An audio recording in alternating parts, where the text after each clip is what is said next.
Hello learners, once again you're welcome to JCL Tutorials, the platform where we teach you social studies, how to answer social studies questions the simple way, and we also take you through a series of methods or practices that can help you improve upon your academics in school and everywhere you find yourself. I've been wondering why students always complain about learning. Okay, so it has actually reached a point where I need to discuss the issues about learning, okay, and our studies in general. The thing is that we can have so many videos on this channel where you watch how to study or how to calculate local time, how to understand topics on geography and so on and so forth. But if the child is still having a challenge with his or her studies, it will be difficult for him or her to understand the things that I post on this particular channel concerning the lessons. So I've taken it upon myself to share some secrets concerning learning and then studies with everyone here who had subscribed to this particular channel, and I believe that this is going to help. So I've started a series on how to become a first-class student, and you will be taking that in episode by episode. So this time around I'm going to talk about just the concept of learning and then studies. We use these two words interchangeably, but they are actually connected anyway. So when we look at learning, if you say you have learned, what does it mean? If you say you have studied, what does it mean? So it's because you study, that's why they call you a student. Okay, so students have to undertake a particular course and become what they want to be in future. Now, when you acquire knowledge and then you acquire knowledge and skills that make you become what you have to be in future, that means you have learned. Now, that particular skill or knowledge is going to change your behavior. Is that okay? So it is through studies that you learn. Okay, so study is just a form of the learning that we engage in. So for you to say you have learned something, then psychologists will say there should be a change in behavior, in your lifestyle, and that change should be permanent because you have gone through a certain experience. So it had to be an experience, whether a past experience, and mostly past experience. So when you go through such experiences, the experiences teach you a lot. That is why we say everybody learns, okay, everywhere you find yourself. So people think that when you have to go to school before you learn. No. Before you step into a classroom or you enter a classroom, you have actually acquired certain knowledge. Okay. Now, when you take, for instance, our home, the home impacts in us a lot of things. So our parents teach us a lot. Now, when you learn how to sweep, how to cook, how to sing, there are some of these things that we learn. How to even talk.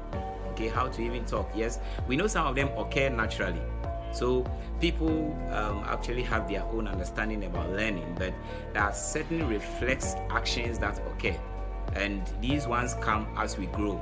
So a child or a baby learning how to mention words or begins to gain speech, these ones will come. The child grows from a point where after becoming a toddler, it begins to walk. Okay, so that child is seen as a person undergoing a certain natural process that is quite different from what we are talking about here. Now, what I have to discuss here had to do with you going through frequent experiences or regular experiences, things that you have to do to cause a change in your life or in your behavior, and that is the learning, the kind of learning I'm talking about. Now, it's quite interesting that so many factors can cause or influence our learning. So many factors, and until we understand that, then we are not ready to acquire knowledge and skills. We have to understand this, and then as parents at home and as individuals, we need to understand that these factors need to be taken into consideration. The moment we start paying attention to these factors, our learning capabilities will begin to improve. Okay, so these factors that I've realized that influence our learning are into major ways. So we have the personal factors and then we have the environmental factors. Now, let me elaborate on the personal factors. You realize that a lot of students by themselves can do certain things, okay? And the moment they realize that they have that passion and they have that skill, they begin to sharpen them. So there are students who grow up and then they enjoy music. Before you know, that student starts to rap. So the student believes that, okay, with this ability or skill or gift I have in me, I need to improve upon it. So they begin to undergo certain practices or exercises that will sharpen that skill in them. So this one is within, so it is intrinsic. So when it is within, it is intrinsic. The external ones are extrinsic. Okay, so you take, for instance, environmental factors. So around, a student's performance can begin to dwindle or fall due to maybe environmental factors. Even actually a pilot, I want to be a doctor, I want to do or read pharmacy, okay, miss readiness and then maturation. Okay, it gets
person had to learn in general and then open, check settings and use the phone and it will marvel you. Yeah, so some of these things are very, very critical. We have to take other videos and look at your friends too out there, share with them and make sure you are always here on this channel at GCL Tutorials. For now, thank you for watching and I believe you enjoyed yourself here. I'll say bye.